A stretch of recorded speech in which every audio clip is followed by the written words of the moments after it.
इंदौर विकास प्राधिकरण के सुरक्षा टेंडर पर बड़ा विवाद खड़ा हो गया है। आरोप है कि जिस सुरक्षा एजेंसी को पहले टेंडर की शर्तों के आधार पर बाहर कर दिया गया था, उसी एजेंसी को अब ठेका देने की तैयारी चल रही है।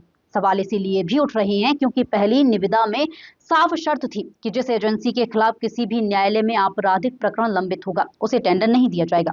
इसी आधार पर मुंबई की बॉम्बे इंटेलिजेंस सिक्योरिटी यानी BIS एजेंसी को अयोग्य घोषित कर दिया गया था। लेकिन आरोप है कि दोबारा जारी किए गए टेंडर से यही शर्त हटा दी गई, जिससे वही एजेंसी फिर पात्र हो गई। शिकायतकर्ता ने इसे नियमों में मनमाना बदलाव बताते हुए संभाग आयुक्त और नगरीय प्रशासन विभाग से शिकायत की है। वहीं जरूरत पड़ने पर हाईकोर्ट जाने की तैयारी भी की जा रही है। इंदौर विकास प्राधिकरण में सुरक्षा व्यवस्था का ठेका एक बार फिर विवादों में आ गया है। IDA मुख्यालय और अन्य परिसरों की सुरक्षा के लिए जारी टेंडर को लेकर गंभीर सवाल उठ रहे हैं। शिकायतकर्ता का दावा है कि पहली बार जारी हुई निविदा में स्पष्ट शर्त थी कि जिस सुरक्षा एजेंसी के खिलाफ किसी भी न्यायालय में आपराधिक प्रकरण लंबित होगा, उसे टेंडर प्रक्रिया में शामिल नहीं किया जाएगा।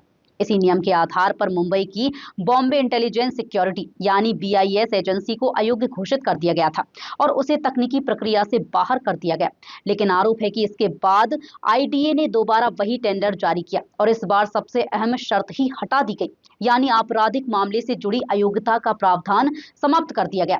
शिकायतकर्ता का आरोप है कि जिस बदलाव के बाद BIS एजेंसी दोबारा टेंडर के लिए पात्र हो गई और अब उसे 2 साल का सुरक्षा ठेका देने की तैयारी की जा रही है। शिकायतकर्ता सौरभ शर्मा का कहना है कि BIS एजेंसी के खिलाफ राजकोट कोऑपरेटिव मिल्क समेत कई मामलों में न्यायालयों में प्रकरण लंबित हैं।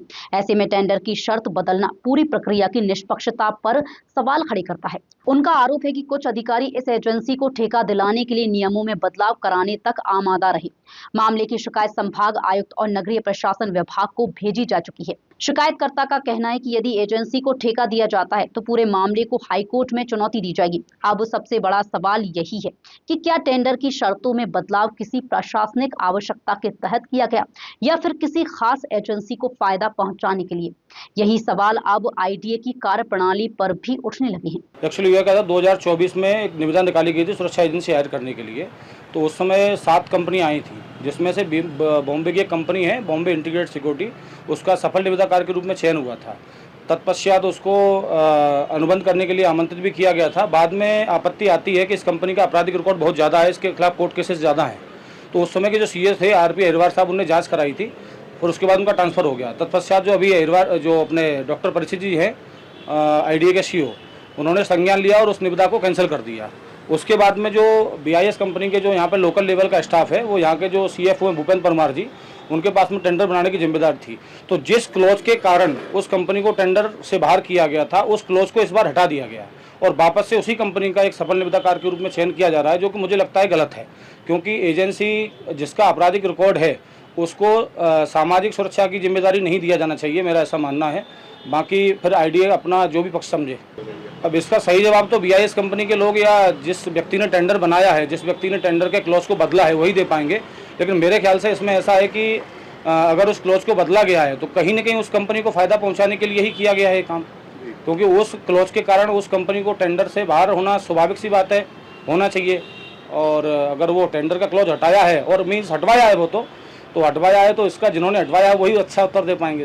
एक्चुअली क्या है कि उस कंपनी के खिलाफ फर्जी बिलों के निकालने का आरोप है। 8,23,000 का एक जो माननीय मध्य प्रदेश उच्च न्यायालय ने भी माना था, इस कंपनी के द्वारा फर्जी बिल निकाले गए हैं।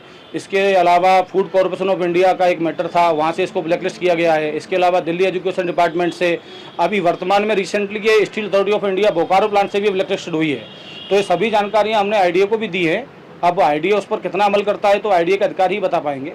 बाकी का इसका आपराधिक रिकॉर्ड अगर पूरी तरीके से निकाला जाए तो मुझे लगता है कि बहुत समय लग जाएगा इसका निकालने में। इसके लिए बिल्कुल न्यायालय में जाएंगे, न्यायालय के समक्ष हम ये बताएंगे कि सर इस कंपनी का पहले भी चयन हुआ था, उसके बाद में उस कंपनी को वापस से चुनाव करने के लिए इन्होंने क्लॉज को बदला है, बाकायदा न्यायालय के समक्ष रखेंगे। सबसे बड़ा सवाल यही है कि जिस एजेंसी को पहले आपराधिक मामलों के आधार पर टेंडर प्रक्रिया से बाहर कर दिया गया था, वही एजेंसी दोबारा कैसे पात्र बन गई। क्या टेंडर की शर्तों में बदलाव महज संयोग था या किसी खास एजेंसी को फायदा पहुंचाने के लिए नियम बदले गए। शिकायत प्रशासन तक पहुंच चुकी है और यदि विवादित एजेंसी को ठेका दिया गया तो मामला हाईकोर्ट तक पहुंच सकता है। अब सबकी नजर इंदौर विकास प्राधिकरण के अगले फैसले पर है।